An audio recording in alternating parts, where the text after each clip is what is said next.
महराज रब्बानी जैसी शख्सियत, सरफराज फैजी जैसी शख्सियत, डॉक्टर गफ्फार सलफी जैसी शख्सियत, हम तो इन तीनों के बाद चौथे नंबर की हैसियत रखते हैं। और आप ये सवाल उससे पूछ रहे हो जो इल्म में सबसे ज्यादा यतीम, जो इल्म में सबसे ज्यादा गरीब, जो इल्म में सबसे ज्यादा कमजोर, जो इल्म में सबसे ज्यादा बेबस, जो इल्म में सबसे ज्यादा लाचार, जो इल्म में सबसे ज्यादा कमजोर, और आप उससे ये सवाल कर रहे हैं। लेकिन अफसोस है कि आपने ये सवाल उनसे नहीं किया। रात के 3 बजे ये पर्ची हम तक आई है। अल्लाह रब्बुल आलमीन तुम्हें अक्ल सलीम अता फरमाए। एक सवाल मेरे भाइयों, एक पर्चे में हमको दिया गया है कि उलमा लोग जो दाढ़ी कटाते हैं उनका क्या हुक्म है। पूरी तकरीर सुन ली और इसके बावजूद ये सवाल किया गया है, और मैं यकीन के साथ कह सकता हूं कि जिसने ये सवाल किया है उसको अच्छी तरीके से मसला मालूम था, वो ये मसला जानता भी था, और एक नहीं सारे उलमा इस मसले को बता भी चुके हैं। लेकिन फिर भी होता है कुछ लोगों को कुरेदने की आदत, कुछ लोगों को छेड़ने की आदत। अल्लाह रब्बुल आलमीन तुम्हें हिदायत अता फरमाए। अगर तुम्हें मालूम था फिर भी जानबूझ के पूछ रहे हो तो अल्लाह तुम्हें किसी भी आलिम को स्टेज पर नंगा करने से परहेज करने की तौफीक अता फरमाए और इस्लाम की सही जानकारी तुम्हें अता फरमाए। और अगर तुम्हें नहीं मालूम था और जानना चाहते थे और सिर्फ तुम जानना चाहते थे तो ये मसला किसी से तन्हाई में भी पूछ सकते थे। हमसे भी बड़े बड़े आलिम इस सरजमीन पर आए हैं। महराज रब्बानी जैसी शख्सियत, सरफराज फैजी जैसी शख्सियत, गफ्फार डॉक्टर गफ्फार सलफी जैसी शख्सियत, हम तो इन तीनों के बाद चौथे नंबर की हैसियत रखते हैं। और आप ये सवाल उससे पूछ रहे हो जो इल्म में सबसे ज्यादा यतीम, जो इल्म में सबसे ज्यादा गरीब, जो इल्म में सबसे ज्यादा कमजोर, जो इल्म में सबसे ज्यादा बेबस, जो इल्म में सबसे ज्यादा लाचार, जो इल्म में सबसे ज्यादा कमजोर, और आप उससे ये सवाल कर रहे हैं। आपको ये सवाल उससे करना चाहिए था जो इल्म में के पहाड़ थे, जो इल्म के समंदर थे, जो इल्म के सुतून थे, जो इल्म के पहाड़ थे। लेकिन अफसोस है कि आपने ये सवाल उनसे नहीं किया। रात के 3 बजे ये पर्ची हम तक आई है। अल्लाह रब्बुल आलमीन तुम्हें अक्ल सलीम अता फरमाए। दाढ़ी का काटना, दाढ़ी में कैंची लगाना, दाढ़ी को छोटा करना, ये सब अब्स है, हराम है, नाजायज है। अगर कोई करता है तो ये उसका जाती अमल है।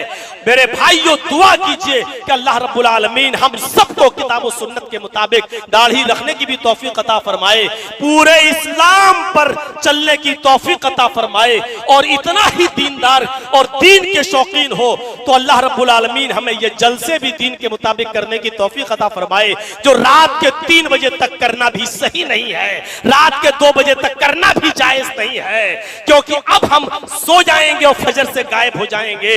मेरे भाइयों, ये 2-2 घंटे की तकरीरें करना भी जायज नहीं है, क्योंकि अल्लाह के रसूल सल्लल्लाहु अलैहि वसल्लम की जिंदगी की सबसे लंबी तकरीर, सबसे लंबा खुतबा हज्जतुल विदा का खुतबा था, जो सिर्फ 15 मिनट से ज्यादा का नहीं था। इस्लाम तकरीरों से नहीं फैला। इस्लाम मेरे भाइयों लंबी चौड़ी तकरीरें और लंबे चौड़े भाषणों से नहीं फैला। इस्लाम फैला है तो आला अखलाक से फैला है, इस्लाम फैला है तो आला किरदार से फैला है, इस्लाम फैला है तो तरबियत से फैला है। अल्लाह रब्बुल आलमीन ये तरबियत हमारे और आपके अंदर भी पैदा फरमाए और हमें और आपको भी उलमा की इज्जत करने की तौफीक अता फरमाए।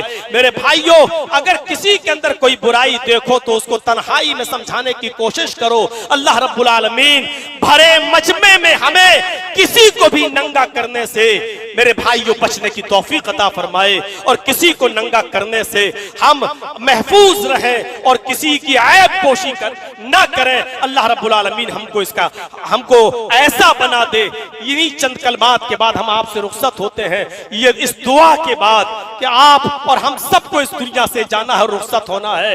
आपने अपने बच्चों को बहुत पढ़ाया लिखाया, अच्छी तालीम दी, लेकिन ईमानदारी के साथ बताना क्या आपने अपने बच्चों को वो दुआएं भी याद कराई कि आपके इंतकाल के बाद आपका बेटा आपकी कब्र पर खड़ा होकर ये दुआ कर सके कि अल्लाहुम्मा इन्ना हाज़ा फी ज़िम्मतिक व हबली जिवारिक। अल्लाह, ये मेरा बाप है जो इस कब्र के अंदर दफन है, ये तेरे जिम्मे है, तेरे सुपुर्द हो चुका है। फक़ीही मिन फितनतिल क़ब्रि व अज़ाबिन नार। अल्लाह, मेरे बाप को कब्र के फितने से और अज़ाब कब्र से महफूज फरमा। अल्लाह, व अंत अहलुल वफ़ाई वल हक़, तू वफा वाला है और हक वाला है। फ़ग़फ़िर लहू वरहमहू इन्नका अंतल गफ़ूरुर रहीम। अल्लाह, तू मेरे बाप की मग़फ़िरत फरमा दे। अल्लाह, तू उन पर रहम फरमा।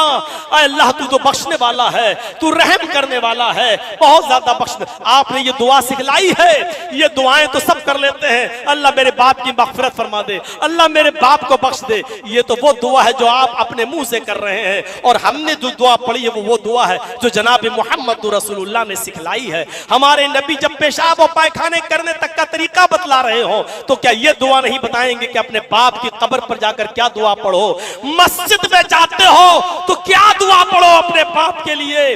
क्या वो नबी ने ये नहीं बताया होगा? मेरे भाइयों, कब्र के पास खड़े होकर ये दुआ पढ़ो, अल्लाहुम्मा हाज़ा अब्दुका वब्नु अमतिका एहताज इला रहमतिक। ऐ अल्लाह, ये तेरा बंदा है, ऐ अल्लाह तेरी कनीज का बेटा है, एहताज इला रहमतिक, तेरी रहमत का मोहताज हो चुका है, तेरी रहमत का मोहताज हो चुका है। व अंता गनियुन अन अज़ाबिही, ऐ अल्लाह तू अजाब देने पर भी कादिर है और अजाब न देने पर भी कादिर है। ऐ अल्लाह, तू बेनियाज है इस बात से। अल्लाह, इन काना मुहसिनन फज़िद फी इहसानिही। अल्लाह, अगर मेरा बाप दुनिया में नेक था तो इसकी नेकियों में इजाफा फरमा। व इन काना मुसीअन फतजावज़ अन सय्यातिही। और अल्लाह, दुनिया में खताकार था, गुनाहगार था, तो इसके गुनाहों को माफ फरमा दे, इसके गुनाहों को बख्श दे। क्या ये दुआ याद है आपको? क्या अपने बाप की कब्र के पास खड़े होकर ये पढ़ सकते हो? क्या ये दुआ दे सकते हो अपने बाप को? वो बाप जिसने दुनिया में तुम्हारे लिए बिल्डिंग खड़ी कर दी, दुनिया में तुम्हें अच्छा बिजनेसमैन बना दिया, डॉक्टर बना दिया, एक अच्छा समझदार इंसान बना दिया, बीवी शादी करके बीवी और बच्चों वाला बना दिया। क्या आप अपने बाप की मग़फ़िरत के लिए दुआएं भी आप नहीं कर सकते हो? क्या ये दुआ अपने बाप के लिए नहीं कर सकते हो? अल्लाहुम्मा ग़फ़िर लहू वरहमहू वआफ़िही वअफ़ु अन्हु वअन अकरिम नुज़ुलहू ववस्सिअ मुदख़लहू। दुआ के लफ्जों पर गौर करो, तर्जुमे पर गौर करो। अल्लाहुम्मा ग़फ़िर लहू, अल्लाह मग़फ़िरत फरमा दे मेरे बाप की, इन पर रहम फरमा, वरहमहू वआफ़िही, इनको आफियत अता फरमा, वअफ़ु अन्हु, और इनके गुनाहों से दरगुजर फरमा, वअकरिम नुज़ुलहू, इनकी बेहतरीन मेहमान नवाजी फरमा, ववस्सिअ मुदख़लहू, अल्लाह इनकी कब्र को कुशादा कर दे, अल्लाह कब्र को चौड़ा कर दे, अल्लाह कब्र को कुशादा कर दे। वग़सिलहू बिलमाई वस्सल्जी वलबरद, अल्लाह मेरे बाप के गुनाहों को पानी से, बर्फ से और ओलों से धुल दे। वनक़्क़िही मिनल ख़ताया कमा नक़्क़ैत अस-सौबल अब्यज़ मिनद दनस, अल्लाह मेरे माँ बाप की खताओं को ऐसे पाक और साफ कर दे जैसे सफेद कपड़ा धुलने के बाद साफ हो जाता है, सुथरा हो जाता है और मैलो कुचैल बाकी नहीं रहता। वह अब्दिलहू दारन खैरम मिन दारिही, अल्लाह उनको वो घर अता फरमा जो दुनिया में उनके घर से बेहतर हो। वह अहलन खैरम मिन अहलिही, वो अहलो अयाल अता फरमा जो दुनिया के अहलो अयाल से बेहतर हो। वह ज़ौजन खैरम मिन ज़ौजिही, वो बीवी अता फरमा जो दुनिया की बीवी से बेहतर हो। वह अदखिलहुल जन्नह, जन्नत के अंदर इनको दाखिल फरमा।